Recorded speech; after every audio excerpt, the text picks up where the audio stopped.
اللہ اکبر۔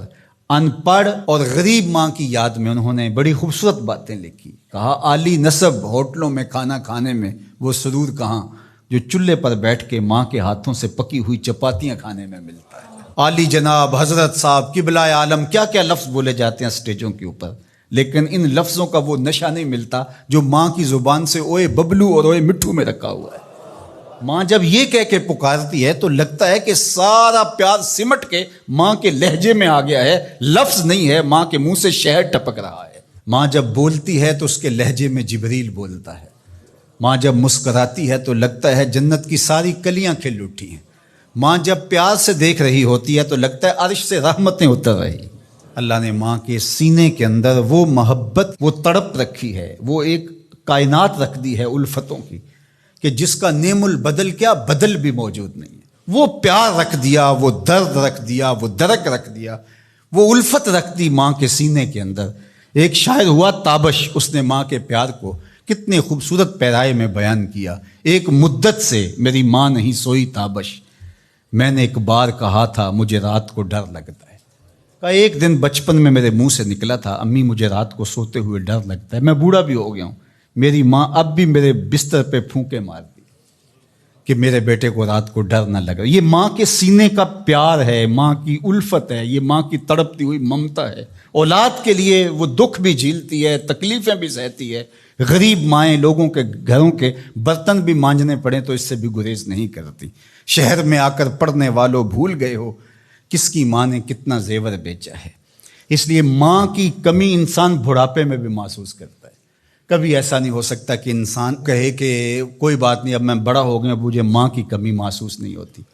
بوڑھا بھی ہو جائے انسان جو ہے وہ سب سے اونچے منصب پر بھی بیٹھ جائے، میں اور آپ کیا، میری اور آپ کی حیثیت اور اوقات ہی کیا۔ امام الانبیاء حضور ختم المرتبت صلی اللہ علیہ وآلہ وسلم حجرہ انور سے نکلے اور جو ہی حضور نبی رحمت صلی اللہ علیہ وآلہ وسلم مصلی پر تشریف فرما ہوئے تو حضور کو دیکھ کر کے تمام صحابہ ادب سے کھڑے ہو گئے۔ جو ہی یہ امٹتا ہوا پیار دیکھا تو حضور کی نظر پلٹ کے کئی سال پیچھے چلی گئی اور ابوا کی وادی میں اپنی ماں کی قبر پہ کھڑا ہوا اپنے آپ کو پاتے ہیں حضور۔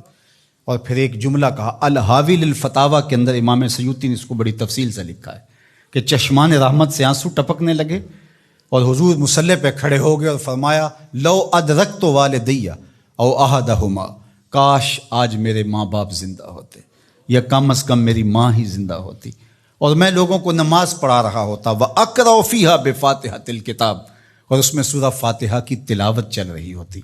پھر میری ماں کو میرے ساتھ اچانک کوئی کام یاد آ جاتا، وہ دروازے پر آتی اور چلمن سرکاتی اور مجھے بیٹا کہہ کے آواز دیتی۔ فرمایا لوگوں نماز چھوڑ کے پہلے ماں کی بات سن لیتا۔ تو ماں کی کمی تو انسان زندگی کے آخری حصے میں بھی محسوس کرتا ہے۔ پھر اس سے بڑا منصب کس کا ہو سکتا ہے جو امام الانبیاء کا منصب ہے؟ اتنا بڑا اعزاز کس کا ہو سکتا ہے جو خاتم المرسلین کا اعزاز ہے، جو محبوب خدا ہیں، کونین کے مالک ہیں، لیکن ماں کی کمی کو وہ بھی محسوس کرتے ہیں، ماں و شمع کے شمار میں ہے۔ تو ماں باپ کا وجود اللہ کی رحمت ہے۔ جب یہ سایہ سر سے اٹھ جاتا ہے تو پھر پتہ چلتا ہے کہ بندہ کھڑا کہاں ہے۔ جب گھنے درخت کے سائے میں بیٹھا ہو اور وہ درخت ساری دھوپ اپنے پتوں میں جذب کر رہا ہوتا ہے اور نیچے بیٹھنے والے کو چھاؤں فراہم کر رہا ہوتا ہے، اور اس سے نہیں پتہ ہوتا کہ جو مجھے چھاؤں دے رہا ہے وہ خود کتنا جلس رہا ہے، لیکن اچانک جب سایہ ہٹ جائے اور بندہ کڑی دھوپ میں آ جائے پھر اسے احساس ہوتا ہے کہ وہ سایہ کتنا غنیمت تھا۔